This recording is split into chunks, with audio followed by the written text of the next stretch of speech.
भाई वाह, इतने दिनों के बाद तेरे हाथ की चाय पीकर तो मजा आ गया। आज भी तेरे हाथों में वही जादू है। अरे तुम तो शहर में रहती हो, मैंने सुना है वहाँ तो खाने पीने की बहुत ही अच्छी अच्छी चीजें मिलती है, बड़े बड़े रेस्टोरेंट होते हैं। हाँ, ये बात तो है। जब से मैं शहर में रहने गई हूँ ना, तब से मेरी तो जिंदगी ही बदल गई है। मैं तो तुझे भी यही सलाह देती हूँ कि तू भी किसी तरह अपने पति को मनाकर हमेशा के लिए शहर में सेटल हो जा। फिर तो तू भी रोज मजे करेगी। बात तो तुम ठीक कहती हो, लेकिन अगर मैं शहर चली गई तो माँ जी का ख्याल कौन रखेगा? अरे तू उस बुढ़िया के चक्कर में अपनी पूरी जिंदगी क्यों इस छोटे से गांव में बर्बाद कर रही है? तेरी सास तुझसे नौकरानी की तरह काम करवाती रहेगी और तू पूरी जिंदगी इस घर में कोलू के बैल की तरह पीसती रहेगी। अरे तू आज के जमाने की औरत है। खैर, तुझे समझाना मेरा काम था, आगे तेरी मर्जी। अच्छा, तब मैं चलती हूँ। फिर इतना कहकर कविता वहाँ से चली जाती है।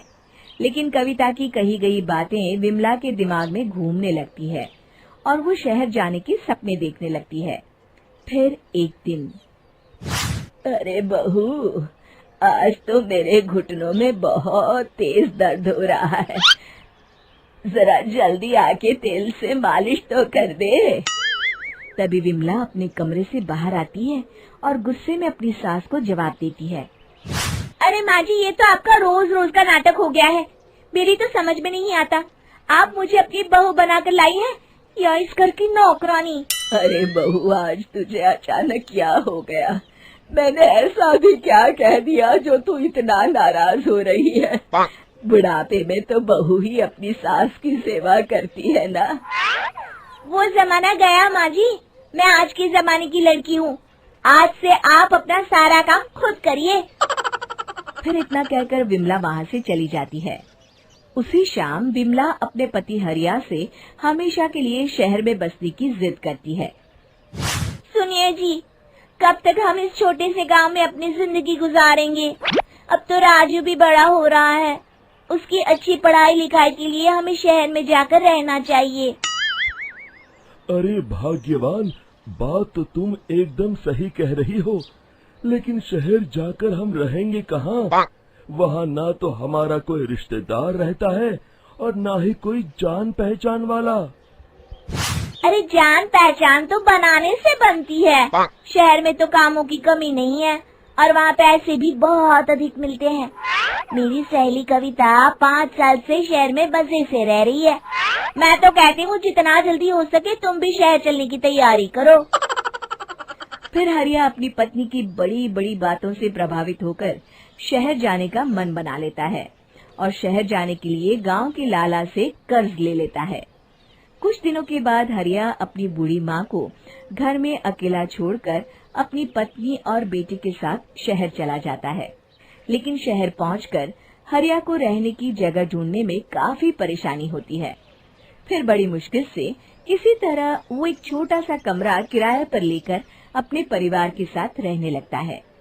हरिया रोज काम की तलाश में शहर भर में भटकता, लेकिन उसे कहीं कोई काम नहीं मिलता और फिर धीरे धीरे उनके पास बचे हुए पैसे भी खत्म होने लगते हैं और नौबत यहाँ तक आ जाती है कि उन्हें एक वक्त भूखा रहकर दिन गुजारना पड़ता है।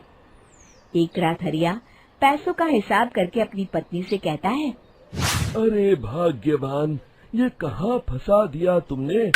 इस शहर में जीना तो बड़ा ही मुश्किल है। कहीं काम मिलना तो दूर की बात है, यहाँ के लोग तो सीधे मुंह बात भी नहीं करते।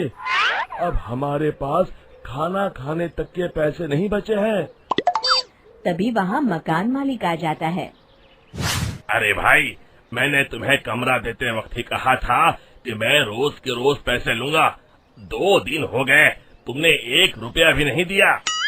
सेठ जी, इस वक्त तो मेरे पास बिल्कुल भी पैसे नहीं हैं। आप मुझे कुछ दिनों की मोहलत दे दीजिए, मैं जल्द ही आपको किराए के पैसे दे दूंगा। ओहो, इस तरह की बातें तो मैं सालों से सुनता रहा हूँ। अगर तुम पैसे नहीं दे सकते तो कल ही कल मेरा कमरा खाली कर दो। हाँ, इस शहर में किराएदारों की कमी नहीं है। ये कहकर मकान मालिक वहाँ से चला जाता है।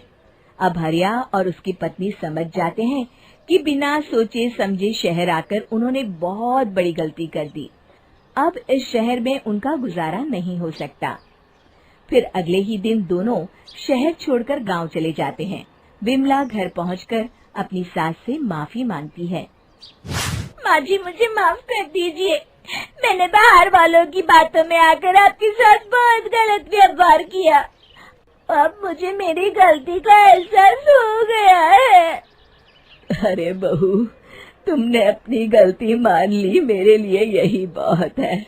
मैं खुश हूँ कि तुम दोनों को वक्त रहते अपनी गलती का एहसास हो गया। फिर विमला अपनी सास की खूब सेवा करती है और वो सभी खुशी खुशी रहने लगते हैं। शिक्षा: हमें बिना सोचे समझे कभी कोई फैसला नहीं करना चाहिए। दोस्तों, हमें उम्मीद है कि आपको हमारी ये कहानी पसंद आई होगी। कृपया हमारे चैनल को सब्सक्राइब करें और सभी अपडेट्स के लिए बेल आइकन जरूर दबाएं। और हाँ, वीडियो लाइक और शेयर करना मत भूलिएगा। Bye bye.